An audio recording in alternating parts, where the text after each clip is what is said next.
Hi friends, we are going to start life processes chapter number 6. We know that all the living organisms are made up of cells. Every cell is living. General concept about living organism is that they can move. They can do voluntarily voluntary or involuntary movement. Running, walking, shouting are voluntary movement, whereas breathing, heart beating are involuntary functions. But all the plants and animals, including human beings, are alive or living things. The most important criterion to decide whether something is alive or not is the movement. Movement is one of the most important signs of life in the organisms. All the living things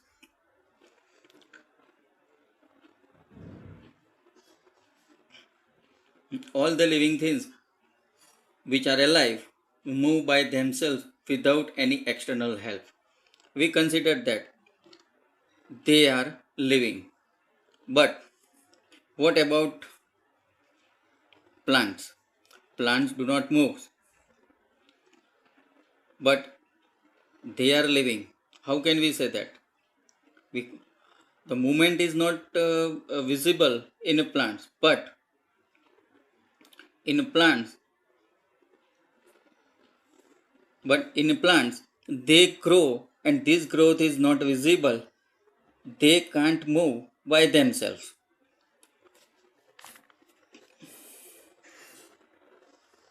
since they are living. The movement of a plant, the movement of plant is not seen, is not visible, but they are living.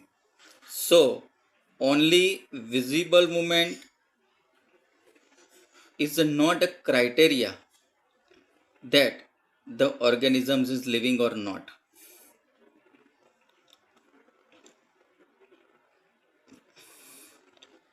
Now, molecular movement.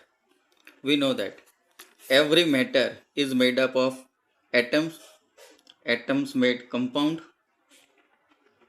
and other chemicals. Every atom, in every atom, electrons are moving around the nucleus. So, we say that they are movable. They move. And in the cell, many chemicals, many compounds uh, are composed. Chemically, they are active.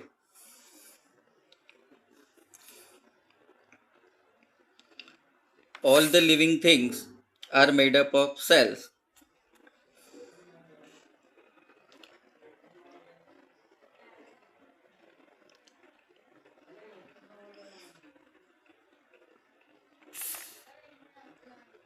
The cells are the smallest unit of the body. Due to the environmental effect, they are likely to keep to breaking down over time. Every cell, after some time, its efficiency is lowered because of many life processes taken place within it. So, with the course of time, they uh, they break down and new cells are born. So the organisms will no longer alive. If all the cells are died, then organisms are not more, no more longer alive. So living living creatures must keep repairing and maintaining their structures, and all these structures are made up of molecules, because in a cell the molecules are present. Every life processes, every chemical processes are made up in the cell by chemical compounds. And if these are not repairable, then the organisms will die. They must move molecules around all the time. Now, life processes. All the organisms perform certain main functions to keep themselves alive. To sustain their life, organisms need to perform some chemical processes within it, like nutrition, respiration, transportation, excretion, control and coordination, growth, movement, and reproduction are such the life processes occurs in all the living bodies. Now we explain one by one. First one is nutrition. The nutrition means food we eat. The nutrition means taking of food and converting it into smaller absorbable unit by our body. It converted into absorbable material. Also we can say that the chemical energy in the food is converted into energy to do work. Most of the food or source of energy are carbon based, means they are organic. Simple and complex organic matters. Complexity depended, different organisms can use different kind of nutritional process. Dependent on the complexity of the food, there are several types of animals which we can discuss further. Now, respiration. The process of respiration releases energy from the absorbed food. So respiration is not only breathing, but it is the process of obtaining energy from the food in presence of oxygen. In every cells, in order to perform various functions require energy, because every function need energy. This energy is derived by the oxidation of food.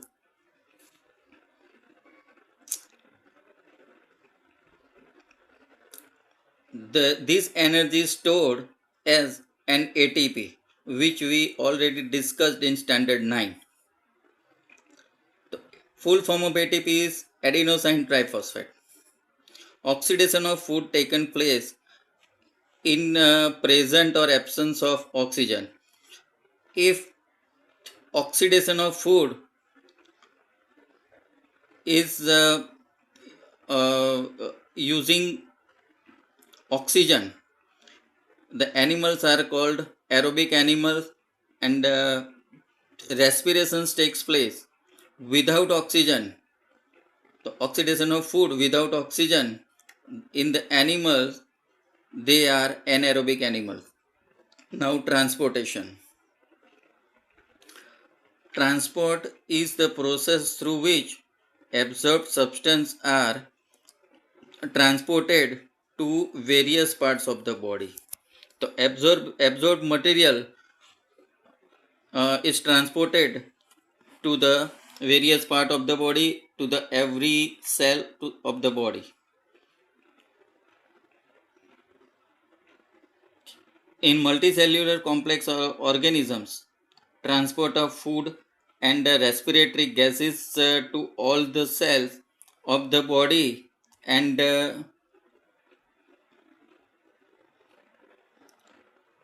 um, and waste collected from cells to excrete them, a special transportation system is required.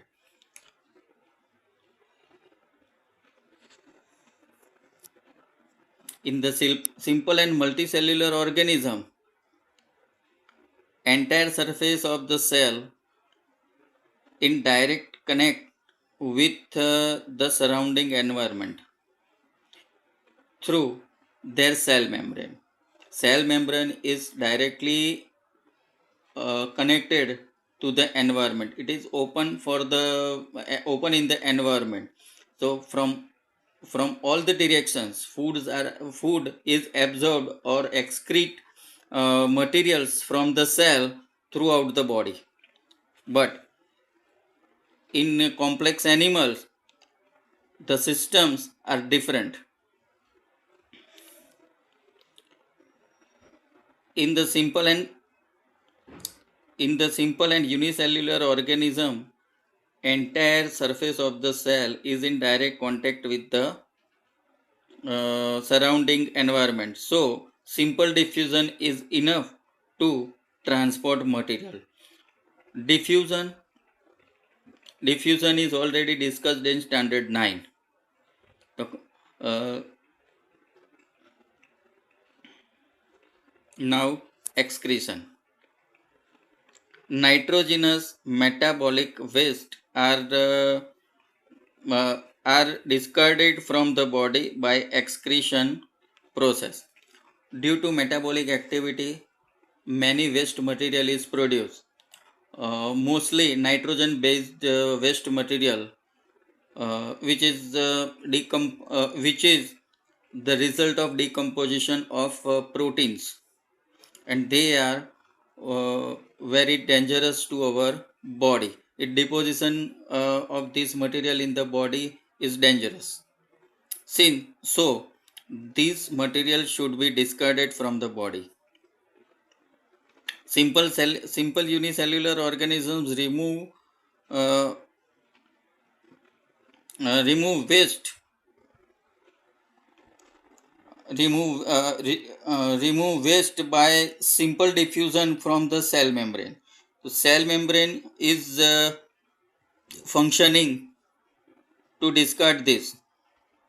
In multicellular organisms, special tissues or organ or system designed for the process of accretion that we known as uh, excretory system. Now, this is a scientific reason. Diffusion is not enough to fulfill the need of oxygen in complex organisms like human. So this is the answer. Now, food is needed for the organisms.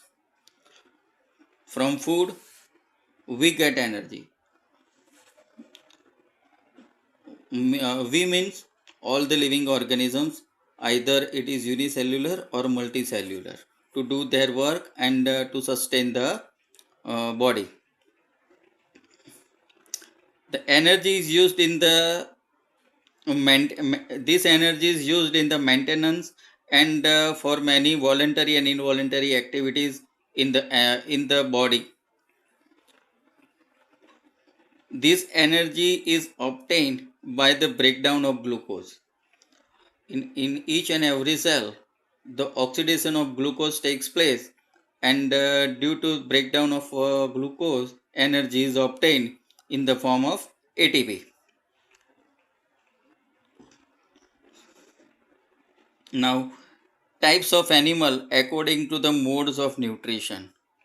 So types of animals, there are two types of animal according to the modes of nutrition: autotrophs and heterotrophs. So autotrophs, the green plant and some kind of bacteria use simple food material like carbon dioxide and water in presence of sunlight, and with the help of chlorophyll they prepare their own food.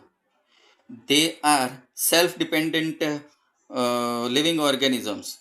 But in heterotrophs, they uh, they are not able to make their own food, but they depended on the other animals and plants directly or indirectly for their food requirement.